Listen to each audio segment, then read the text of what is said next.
Okay. Here we go. About to start up in a minute or two here. Just let a couple more people kind of join and, you know, more people chatting in here in the chat. King Henry III, appreciate the follow. Thank you for the support. Nick World Tour, so that you followed today. My man JT Pricewater followed. My boy out in Cali. So, a lot of momentum today. But obviously, today is first day of the NBA Finals. Super exciting day. Probably one of the best days in basketball. But before I kind of talk and break down the finals, I'm a little upset with social media right now. A lot of you quote unquote casual fans just are not happy. Y'all are just pissed off about this final, aren't you? You're a little upset. You don't have a LeBron in the finals, a KD. Watching two smaller market teams, I guess you can say. They have big star power. We're not going to touch on that right now. But it seems like people are a little upset about this. So, I want to kind of call y'all out. People that aren't happy about this finals, and I get it if you had a team that lose, maybe you feel some type of way, some type of emotion towards that. But this basketball has been great.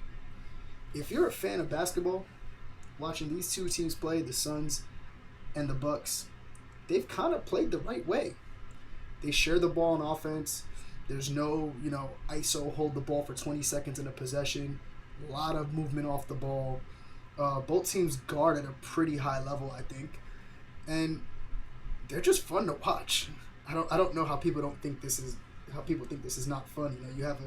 You have Chris Paul, who is kind of the pick and roll master in the NBA, going through everything, and he throws lobs to 8 in like almost every other play, which is really fun to watch. You got Devin Booker, who hits tough shots. He makes quick decisions with the ball. He'll go ahead and pull up off one dribble. And even from the Bucks, the Bucks perspective, offensively, Chris Middleton's a really good basketball player.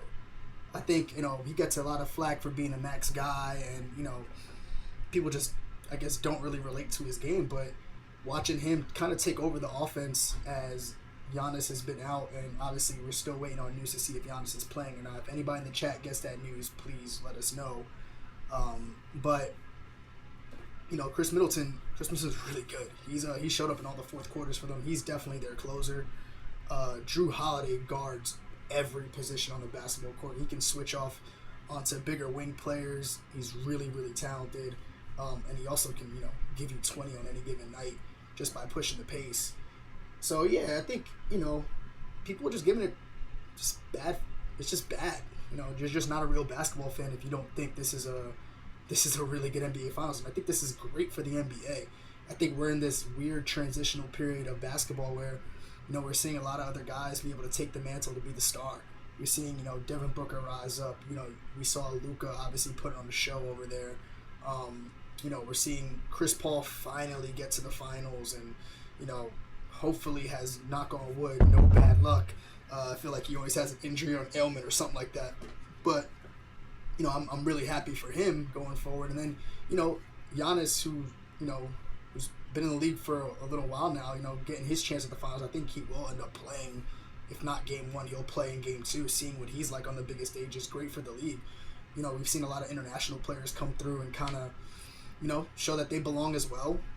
It just shows what, David Stern's vision was 15 years ago of growing the game. So I think the NBA is in a good spot. Granted, yes, you want to see the star power. You want to see LeBron on the biggest stage. You want to see KD. But I think the NBA is so talented now, top to bottom, that it just makes the game of basketball is just in a great place going forward. So to casual fans out there that aren't happy, just don't watch. It's cool. You don't really like basketball. I get it. And that's it. Like, no need to kind of crap on these other teams, these small market teams who work just as hard. Also, these casual fans are definitely the guys that actually say people suck in the NBA when nobody sucks in the NBA. I probably won't ever say that to anybody in the NBA, that they suck. But everybody's good. Everybody can play. So just wanted to kind of this is what I've been seeing on social media the past couple of days, and people have been really upset. So I guess before I get into this finals talk, the one thing I do want to talk about is just really quickly the Hawks and the Clippers. You know, the Hawks for sure were not expected to get anywhere this far. Midway through the season, you thought they were playing for a lottery pick, thought it was over. You know, we just didn't think, you know, they would have the team and the players to really make a run. They, you know, make the coaching change from Lloyd Pierce to Nate McMillan, who Nate McMillan got a really bad rap out in Indiana. Don't know why. He's always had big injuries happen to star players like Oladipo in the past. When he was even in Portland with Brandon Roy getting hurt, he's always had guys get hurt when he's been the head coach, which is totally kind of, you know, not on him. We all know the NBA is about players more than it is about coaching. But the job he's done with Trae Young is just phenomenal. You know, I've really been on the Trae Young bandwagon since he was at Norman North.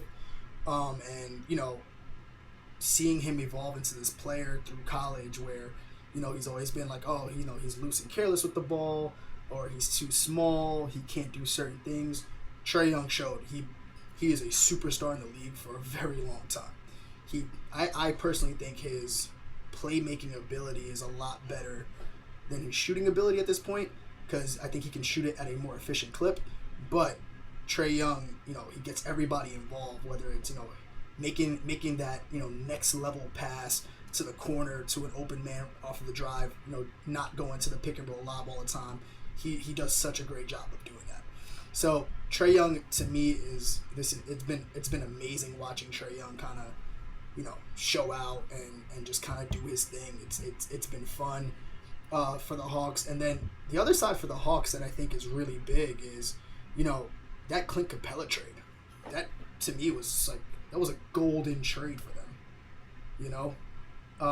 And yes, the White Mamba Challenge. Yes, when Brian Scalabrine played some dudes on the internet, this is a couple of years ago, I almost forgot about that, where he was, you know, people were out here talking crap, and dudes could even get a basket, and he scored on them every possession.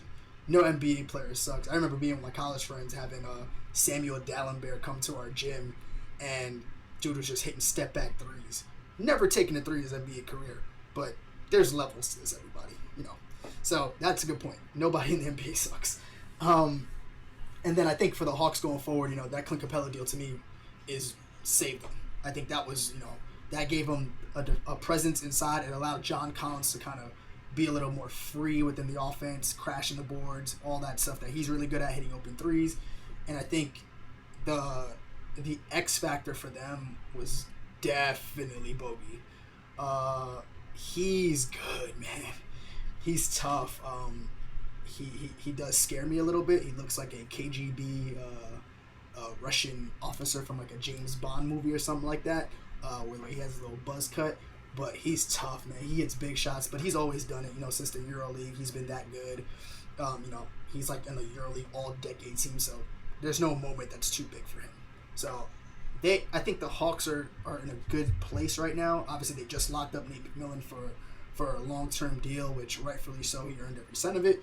I do think that they're another playmaker off the bench away from being a true contender in a completely healthy NBA season. They need somebody that can come off the bench and, you know, just kind of score. But, you know, also get guys involved. Not like your Lou Will, where that's their only job is to score. And, you know, Lou Will's one of the greatest at being that guy off the bench. But another guard would help. I think I'd like to see Trae Young off the ball more with them and see Trae just, you know, be able to come off a screen kind of like Steph Curry does and see if he can get in that action so the ball's not in his hands the whole time. But, yeah, man, Atlanta Hawks, high hopes for them going forward, I think.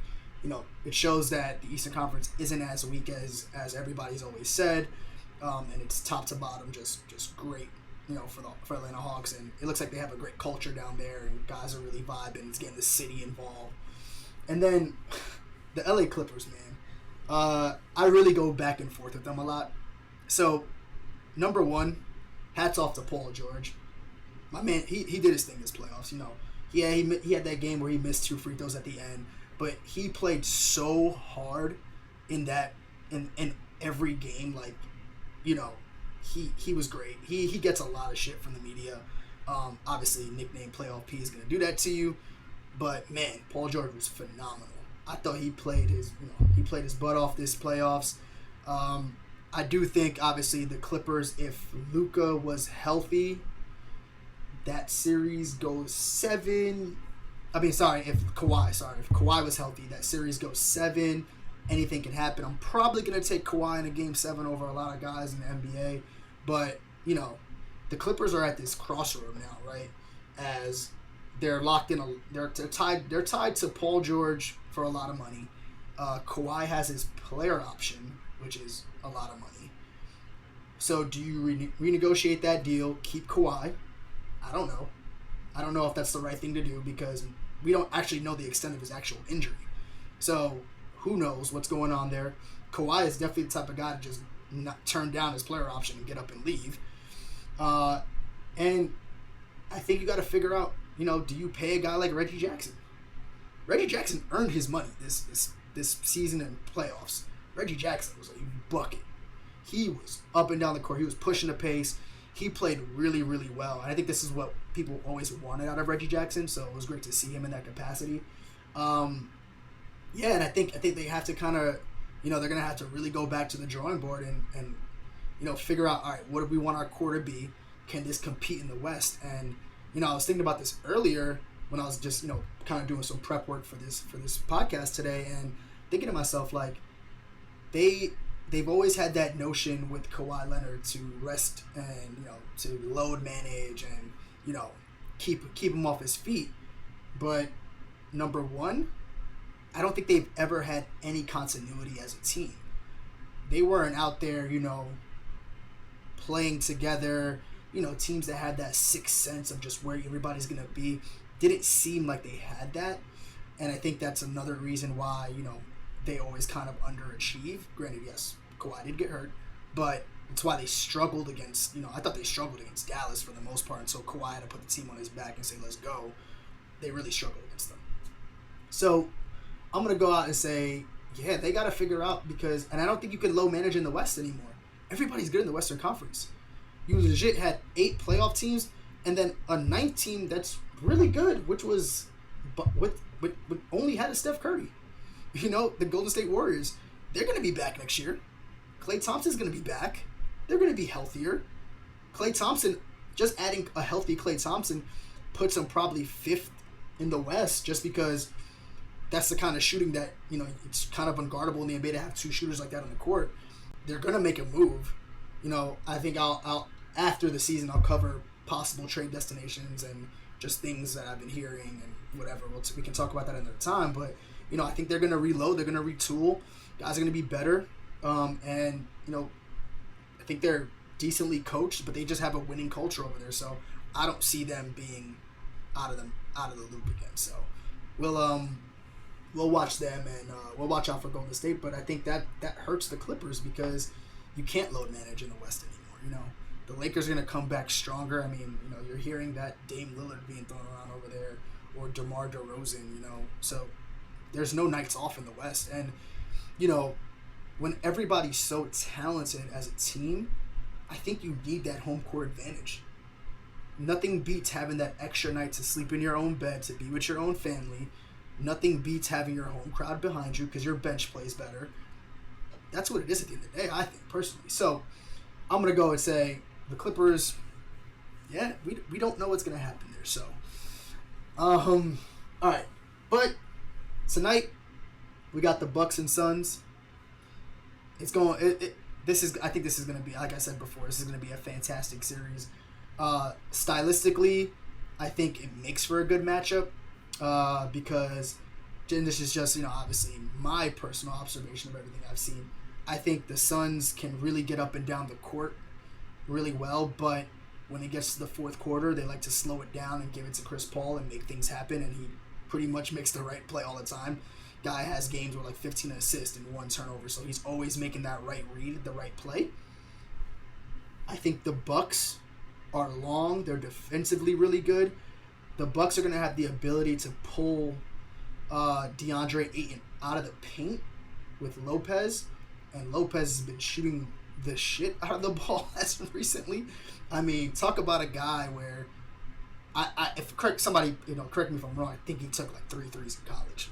Don't think he took any more than that. If he did, then hey, that's a shock. But totally revamped his game and added years onto his career. Always being effective. So he's going to be able to pull Ayton out the middle there. We're going to kind of see, we're going to see an interesting matchup of, do you put Jrue Holiday on Chris Paul or do you put him on Devin Booker? I think you have to put him on Devin Booker. Only reason is because Chris Paul is in a lot of pick and roll, and in the NBA, everybody just switches everything, so he's really not going to be on him. And I don't want Jrue Holiday to risk a foul, maybe, getting back to, getting back down to Ayton. Yeah, that's what I thought, Vic. I didn't think he was a shooter at all at Stanford. I didn't think he even wanted to even float out there. He was kind of in the paint with his brother, so it's weird, man.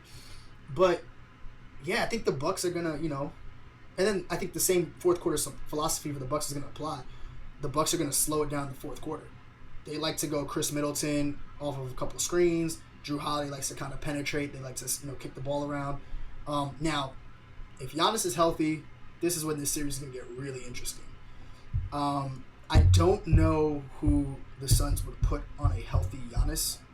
I heard DeAndre Ayton say, yeah, he's preparing to guard Giannis, which is an interesting matchup because Giannis is going to pick up fouls. He's going to get people are going to foul out with Giannis in the game. He's really aggressive. He may not shoot free throws well. He may not shoot the jump shot well, but he's super aggressive, especially when he catches the ball for rebound. He's coast to coast. He's gonna go right down the middle, and something's going to happen. So Giannis is always looking to make something happen, make something out of nothing, just because he's bigger, faster, stronger, which holds a lot of weight in the NBA, and that kind of puts you into a good spot. But I think I think we're gonna see an interesting matchup, and then it's gonna be interesting to see how the Suns guard, I guess, Chris Middleton. I guess they probably go Jay Crowder on him early, maybe a little Bridges. Will be interesting. I do think the Suns have a bench advantage, just because their guys are just super high energy. Cameron Payne is definitely a guy I would hate to play against in any facet of basketball. He looks like he would just be really annoying. But, man, at home, like they're going to be tonight, that crowd's going to be rocking. Cameron Payne might go out and drop 20 and have 3 to 4 threes tonight. So, that can happen. So, yeah, I think it's going to be an interesting battle of styles. My keys, though, to the game, and I guess I'll go game 1. I don't want to predict a series. That's really hard to do. All I see is people say, "Oh, I can give you the cop-out answer and say Suns in 7 or Bucks in 7." Not gonna do that. I'm gonna go game by game here. I think it's it makes more sense. It's more realistic. I think the keys to tonight are the Bucks stopping the pick and roll, how they can shut that down. They can't let Chris Paul get to his spots for his mid-range shot. I think Devin Booker's going to have a hell of a game tonight. I don't see him not having a good game. I see him really hooping tonight. And then for the Bucks, if Giannis is playing, it's going to be at make or miss, pushing the ball up the court really quickly, and putting a lot of pressure on the Suns, as the Suns are, aside from Chris Paul, are the least experienced team here. So putting a lot of pressure on them, trying to get into early action, into possessions, and really just, scoring them early to kind of take that crowd out of the game. So I think that's what is going to be the key for them today. I guess if I had to pick a winner tonight, I think it's going to be the Suns tonight. I think the Suns take game 1 at home. I feel like that Phoenix crowd is going to be rocking. I think they're gonna be good, man. That crowd's gonna be lit. They're loud. They really cheer. It has a college game vibe. And I think if Giannis plays, there's gonna be some type of adjustment period going on there for the Bucks. Just because he hasn't played a couple games. We don't know if he's rushing back too fast. We have no idea. Maybe he doesn't have full mobility with that knee issue, and he's gonna have to kind of adjust his game and really just kind of let it come to him, I think, tonight. So we'll see what happens there. So I do think the Suns take today's game, but you know, it's gonna. I personally think it's gonna make for a good series. I don't think it's gonna be like a Suns in 4 type of thing. I don't think it's gonna be I think it's gonna be a game to game adjustments now. Coaching does matter in a series like this, I think, just because the adjustment factor. Coaching doesn't really win you games in the NBA, but in a 7-game series, it does have some type of effect on how your team can respond, especially if they take that early loss. So I do think if I had to give the coaching edge, I'm going to give it to Monty Williams.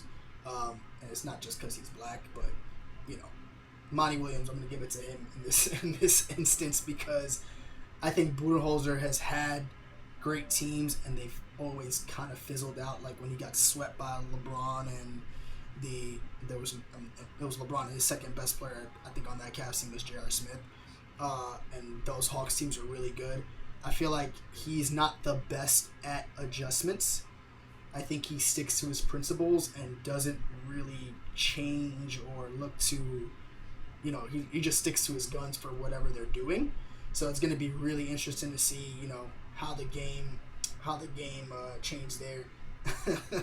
Vic said, my boy Vic, real coach of the year. I'm not mad they gave the award to Tibbs. He did, turn the Knicks around. But, like all NBA awards, they're voted on by media. They're not actually voted on by their peers. Now, Monty Williams did win Coach of the Year according to his peers and other coaches in the league. Tibbs is in the New York media. All we talked about was the Knicks because they were pretty good during the regular season this year. They were a lot better than anybody expected. But the Knicks, yeah, it's the New York media. That's what we're gonna say about that. I'm not gonna bash Tibbs. I think Tibbs is a great coach. Knowing people that played for Tibbs, they all love him. He's great. And to be honest, what he did with that Knicks roster, kind of impressive. That roster's not that good. So that coaching staff and Tibbs did a phenomenal job. They got the most out of every guy on that team. So that, you know what, I'm not gonna hate on Tibbs there, but yeah. So Suns, I think, had the coaching edge. I think they had the bench edge for tonight. So I think they do win this game. But all that being said, they gotta make shots, right? So when Phoenix lost the 2 games to LA in the first round, they were just missing shots, and the length of the Lakers bothered them a lot. Granted, yeah, Chris Paul had the little shoulder injury, whatever like that. That's whatever. But for guys on the edge, on outside, they miss shots. That is true. The Bucks do start games slow. We've seen that before. But then they kind of grind you out, right? With their defenders, the length of their guys, especially if Giannis is in. They're starting guys 6'7", 6'8", all throughout a lineup, and it gets really interesting for them because they just put a lot of pressure on your offense. And, yeah, Chris Paul is not going to make that many mistakes, but he's going to have to give the ball to other guys. And if DeAndre Ayton has to run out and close out on guys, if guys are playing more on the perimeter against him, I think he's going to be a little more tired than usual, especially when, as it gets into late game situations and all that. So that is a good point. The Bucks do start games slow, so I'm not going to deny that there. Yeah, I mean, I'm just thoughts from people in the chat. Who do y'all think is going to win tonight in Game 1? If y'all have a thought, please let me know. I'm here for it. Here for the conversation. Here for the debate. Let me know what's going on. But yeah, man. I hope everybody enjoys this finals. I think it's going to be great. But I'll give it a second here just so anybody has anything to say. And then what I want to actually talk about next is just, I guess, some of these coaching changes in the NBA, which have been kind of crazy, I think. Yeah, it's a wild. There was a lot of open jobs about a week ago. The Chauncey Billups going to Portland. Dame Lillard had to have a lot of influence on that. he kind of probably sat in the room and told them, if you don't get me one of the two guys I wanted, which were Jason Kidd or Chauncey, I'm probably going to try to get my way out of here and not be with y'all anymore. So, going to be interesting there. The other one is obviously Jason Kidd going back to Dallas. That looks pretty good. All right, Vic. Suns in 6. Now, Suns in 4, though. I'll go back to coach in a second. Now, Suns in 4, like my man. CP3 can have his way with the pick and roll. It's definitely possible. But I think they're going to take away that first option the entire time. I think that first option of Ayton on the pick and roll, they're going to deny, especially if it's Giannis, if it's a healthy Giannis guarding that pick and roll. It makes it really tough because Giannis is probably the same size as DeAndre Ayton lengthwise. I would say they're pretty close, so the lob is going to be tough over Giannis there. I do think, and this is what I go back to before, they got to make shots because Chris Paul's going to have to go to that second read. He's going to have to make that next pass in order to get, a Bridges in the corner, a Crowder in the other corner, or maybe a throwback to Devin Booker trailing the play or something like that. Those guys are going to really have to hit shots tonight or throughout this series because I think the Bucks are really that good defensively. They have good core principles. I think guys are, more about the team than anything else. Drew Holiday, I think is the second best on-ball defender in basketball. I think Ben Simmons is number one in that. I'm going to give Ben Simmons credit. It's probably the first time I'm really going to give Ben Simmons credit for a while. I'm a little upset with his play in the playoffs, but on-ball defender, guys that can switch, multiple positions, that can, recover quickly. I do think the Bucks having PJ Tucker there is still a big thing. PJ Tucker, is a guy that he has one job, and that's to just go guard somebody. Whoever it is, he doesn't care if you score 50 on him. He knows if he gets that one stop on you, that's all he needs. He gets one stop, that's it.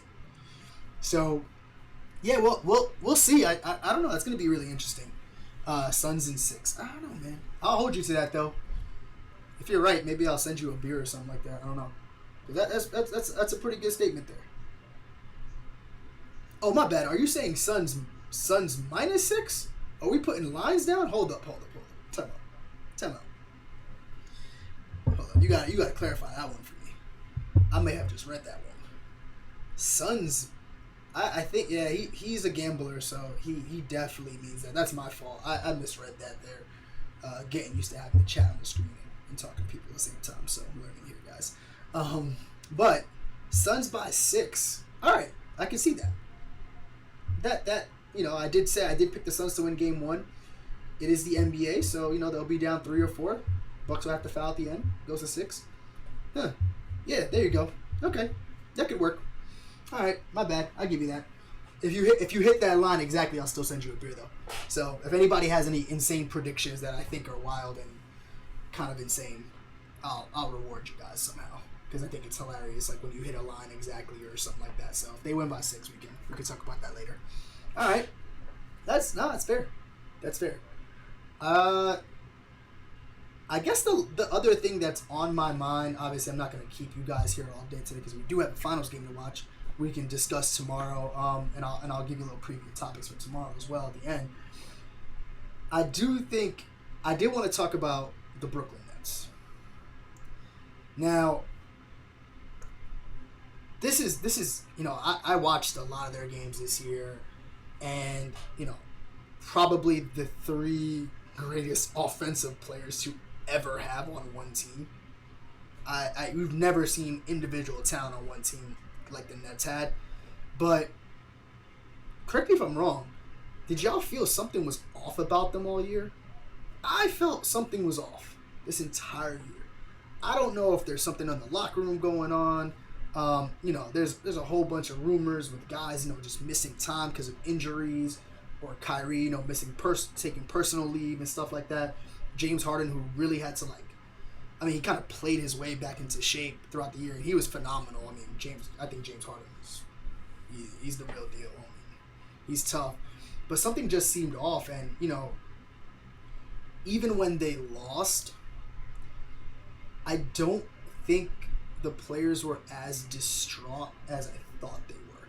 Also, the media didn't kill them. Obviously, they had injuries, so the media didn't crush them as much, and I don't think they should have. But I felt like it was like, oh yeah, they lost. It's okay, type of thing. And I'm just remembering, when LeBron and the Heat kind of choked that Dallas series away. You couldn't get away from it. Like, it was on every channel for God knows how long. I mean, granted, yes, LeBron James is like napalm to the media. Like, they throw him out there, and people are either going to run towards the fire or run away from the fire. He's the most, I guess, controversial player we've ever seen in the NBA. There's always an opinion about him. But, man, there was, I think Kevin Durant played his heart out. I give James Harden a lot of credit for trying to play on that, tough hamstring. Anybody's had a hamstring injury before knows that shit ain't easy to play with. That shit is tough. You can't really get lift. You can't get any power, explosion. But all I saw in the media was people scapegoating Joe Harris. That's actually what I saw. I kept on seeing charts of Joe Harris has missed X, Y, and Z shots. He's missed this. He's missed that. I'm like, man, Joe Harris is a scapegoat for them losing. That is awful. From everything I've heard about Joe Harris, he's one of the nicest guys in the NBA. He is a class act. People love Joe Harris. He's great.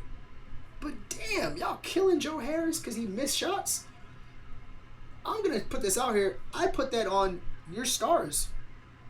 Because playing on the Brooklyn Nets is very difficult. Number one, they don't run anything.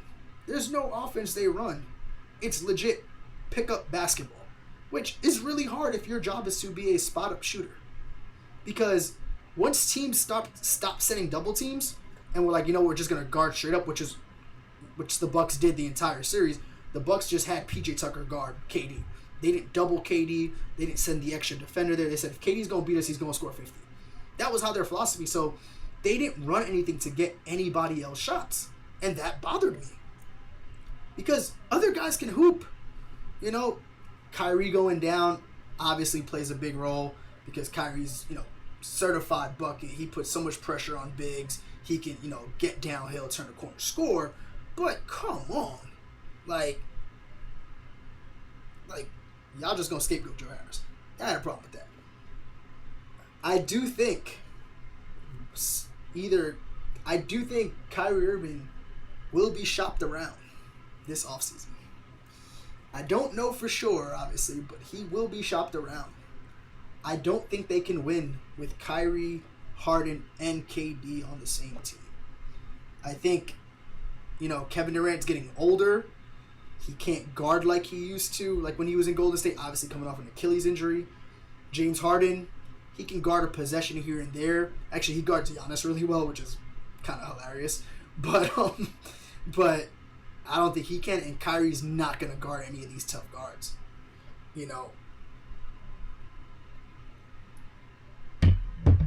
That is true. That is true. After, that's a good point. They didn't play together that much this season. You know what? That is very, very true. I do have to throw that in. Injuries played a big deal, but here's the thing. Aside from KD having, KD's was out this year because of his injury from before. Kyrie's always hurt. Kyrie's never played a full NBA season in his career. And, it's not his fault. It's not anything, injuries are injuries. I'm sure he's taking care of his body correctly. But the way Kyrie plays with so much force and so much torque on his knees and ankles, he's going to get hurt. When he Euros, he steps so hard. When he goes up, it's like pow, pow, it goes up. It's like, yo, that's a lot of pressure on those joints. And he's getting older as well. And James Harden, hamstring injuries are something that you got to be really careful of. Having weak hamstrings, because that can lead to knee issues later on. That can lead to other lower leg injuries. So, are they ever going to play together? That's the real question. And they're going to lose Spencer Dinwiddie. I think he's going to test the market and try to get his money because he doesn't see himself fitting in there. Why the hell did they get rid of Jared Allen? Jared Allen, you had DeAndre Jordan on the bench because he's your boy, so you're paying him $10 million a year to keep your star players happy? That don't make no sense. I'm sorry. That makes zero sense at all. They got to figure this out because you had Jared Allen. At least you could protect the paint.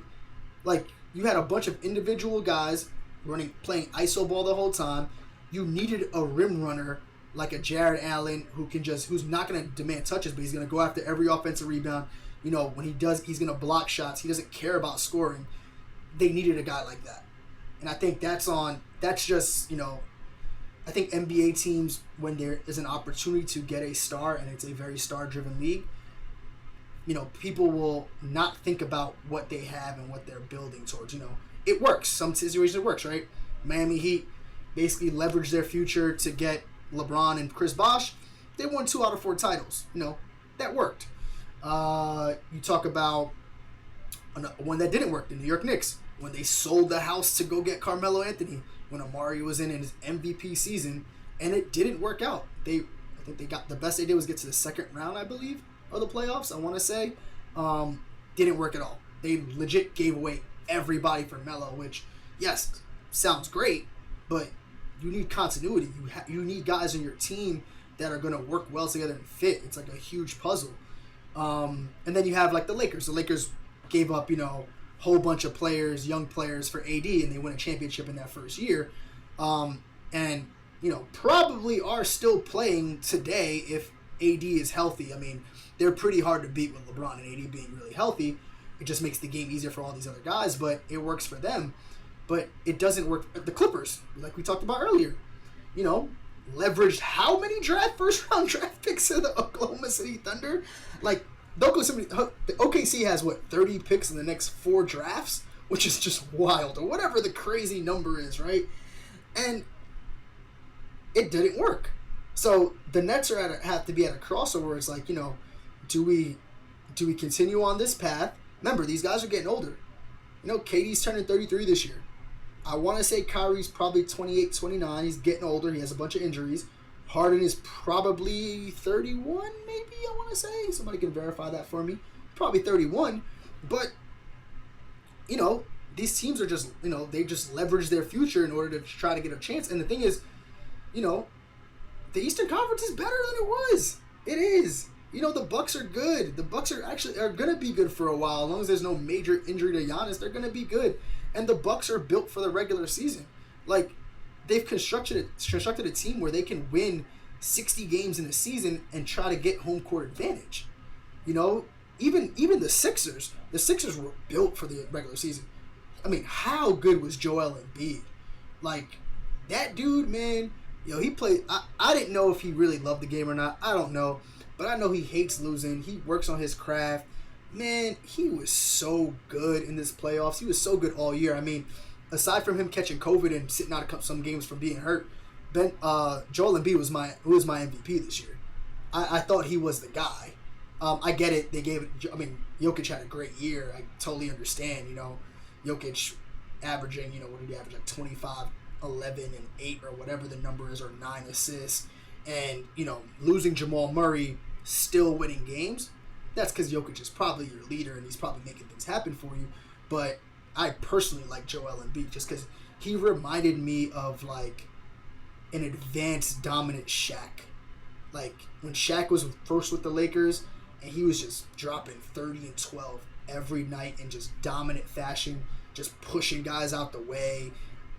That's what he reminded me of. And I really like Joel Embiid. And, look, the Sixers are going to be better next year.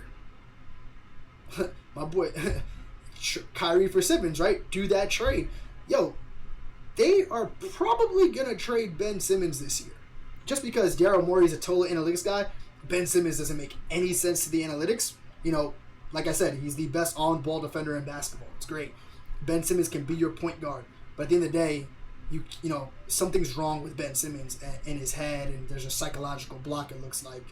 And, ooh, Hakeem Olajuwon, that's a good one. He did kind of remind me of Hakeem a little bit there. That's a really good one for Embiid. But Ben has to go. If Ben's gone, you know, they're going to get pieces back for him. I do think Tyrese Maxey is going to be a solid NBA player. I mean, he's been really good his whole young career of just coming up through Nike EYBL, for him, playing at Kentucky. I think he's the right guy to have. I thought Seth Curry showed me a lot for the Sixers. I didn't know he would be this good. It looks like, in late game situations, he was their number one option offensively. He was getting the ball, they were running a lot of plays for him. So he was great. I think the Sixers are going to be better because if they trade Ben Simmons, there's not many trades they can do. There has to be another star in that deal for the money to work, right? Ben's owed, $30 million, something like that next year, and he has 3 more years left in his deal, so it has to make sense. Even if they go get maybe a rental and get a guy with 1 year left, like a Zach LaVine or something like that, they're going to be better because they need that. They need somebody to be aggressive because they have to take that workload off of Joel Embiid because Joel Embiid has his own injury history to deal with, and he can't. He shouldn't have to be relied upon to score 40. I was watching some of those last. I was at the bar watching a couple of those games where it was close games at the end. They're giving the ball to Joel Embiid at the top of the key to try to make something happen. That you can't win like that, just because they didn't trust Ben Simmons enough, or they had to sub him out the game because teams are going to hack a Simmons or whatever the case may be. So, I do think the Sixers are going to get better. I think obviously I talked about the Hawks earlier. They're going to be good next year. Their guys are going to have way more confidence. They're probably going to finagle getting another guy. If I'm an aging vet that maybe has won one ring in my career or is looking to try to win a ring, but, be somewhere fun, why not go to the Hawks? Could be a good thing. The Knicks are going to get better next year. They're going to get a star. Apparently, they have guys that want to go there. The World Wide West project is going to be successful there, I think. They're going to get a guy. Whether it's in a trade or free agency, they're going to figure out something, and they're going to be a lot better next year. And then who else do we have? And then you still have really good basketball teams like the Miami Heat. You still have other teams, and the Miami Heat. I don't think Jimmy Butler. Oh, I'm gonna get to that question. I'm gonna get to that in 1 second. Hold on 1 second. Let me just finish this thought on the Miami Heat. The Miami Heat are interesting because number one, I think them, the Lakers, having the shortest off time played some role into them, not being as healthy when the season started and just being a mental wear, especially on younger guys like a Tyler Hero or Kyle Kuzma. I think what happened to the Heat was I don't think Jimmy Butler fully recovered from getting COVID. I know he had it earlier in the season. I think he was out for 2-3 weeks, lost weight. I don't think he fully recovered, and you can't work out like you want to in the middle of an NBA season. It's just not possible. So that's really interesting there. And then lastly on the Eastern Conference, before I kind of answer this question here, is the Boston Celtics, right? Healthy Jaylen Brown, they can compete with, almost anybody in the Eastern Conference. And they've gotten rid of Kemba Walker. They're probably going to make another deal before, the offseason's over and maybe get somebody else there as they're trying to fill out that coaching staff. They have, it's going to be a breath of fresh air for those guys. But, Tatum and Jaylen Brown on any given night, they're like a younger version of Kawhi and Paul George, except I kind of like them better. I kind of like Tatum and Brown better. I think Jaylen Brown's game, I love his game, man. He works so hard. He guards at a high level. He crafted a jump shot out of nowhere. He's good. He's really good. And Jason Tatum, we all know, is a certified bucket. He's legit 6'8", 6'9", can score at all 3 levels, not afraid to use his body, his size. He does have to become a better defender. I do think Al Horford is going to help them because now you can have somebody with the ball at the top of the key like Al Horford. He's a really good passer. You can run things around him. He can do handoffs. He really kind of opens up that offense. He's just a really smart guy. I do think they're, a player or two away, but they're still really good. So for the Nets, they got to figure this out. They have to figure this out because everybody's going to get better around you. And they don't really have the cap space to do anything else and sign anybody else because you're locked into 3 guys. One of them's on a supermax, which is James Harden, and then you have regular max deals for, Kyrie and Durant. So that's going to be interesting. So I do want to touch on this question, though. What do I think? It is a pipe dream, Lillard and Embiid together. But shit, if those two are together, yo, that's a scary combination, I think. Obviously, so I think there's more to that trade that happens.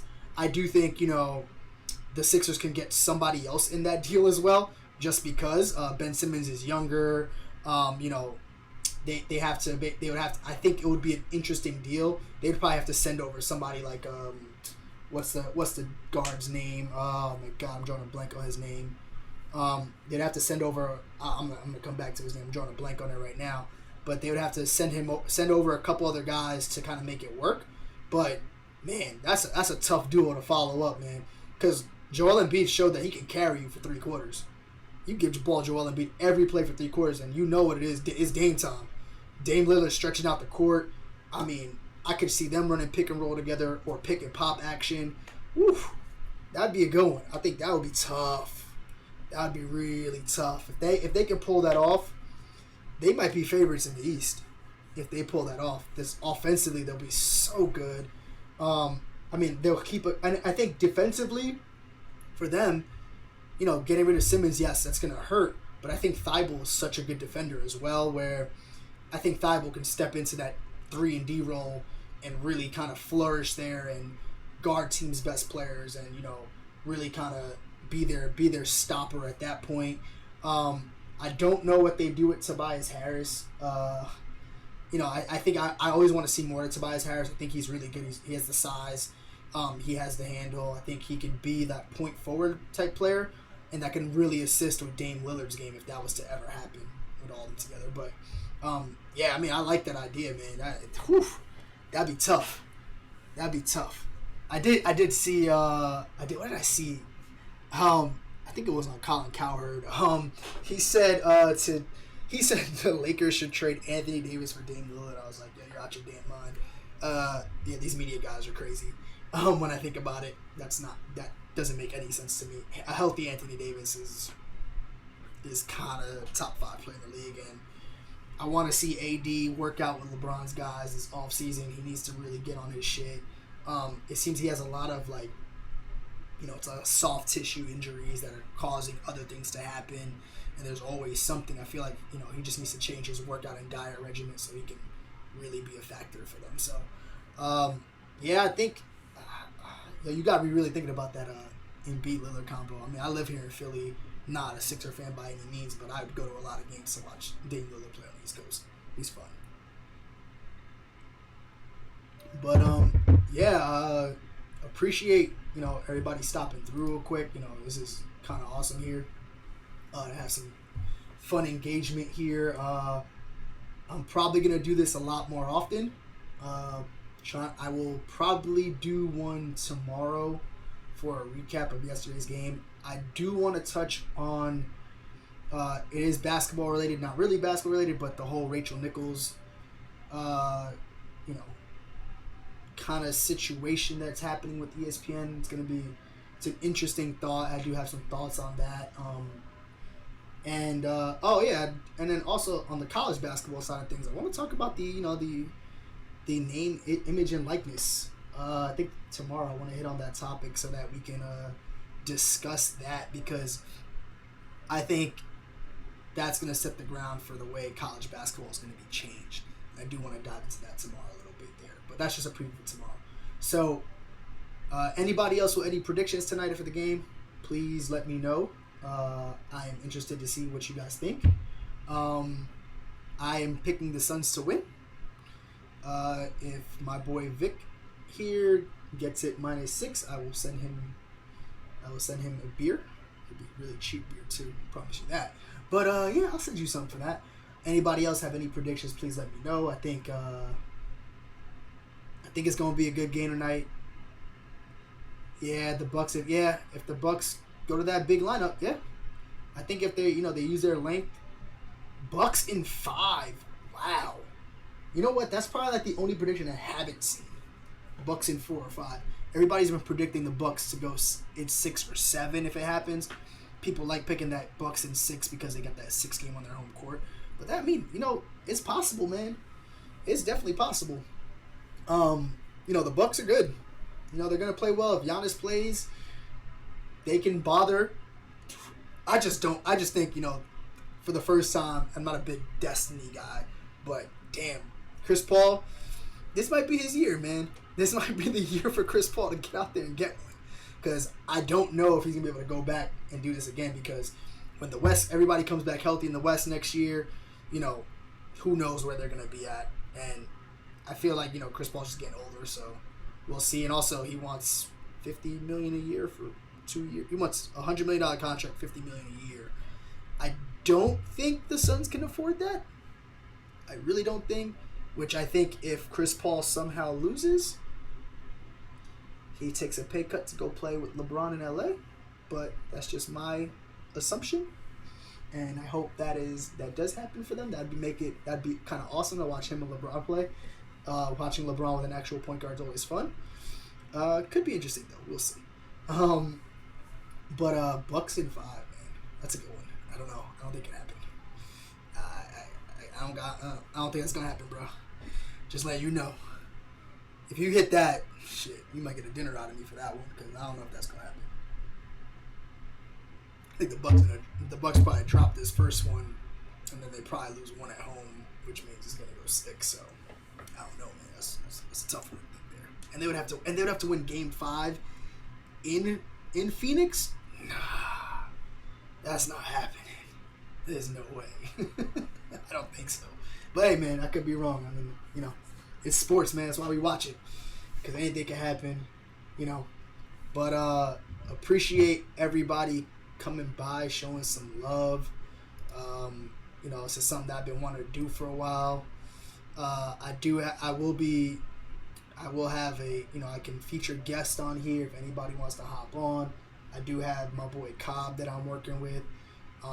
To kind of get our kind of sports debate show going, mostly for hoops, put some money up. I mean, that's crazy, bro. Bucks in 5, bro. I don't know, man. You could hit my line and talk about that. We can't just gamble on here like that. Come on, you're trying to get me banned from Twitch before it even happened, before I even take off, man. Shit. Yeah, but I have my boy Cobb that I'm working with. We'll be doing our own kind of just talk show, whatever it is. Going through some probably all different sports topics. Should be great. But I'll be doing a lot more of my solo podcasting thing as I, something I've always wanted to do. I'm bringing back my intangible sports. My intangible sports kind of wave is back.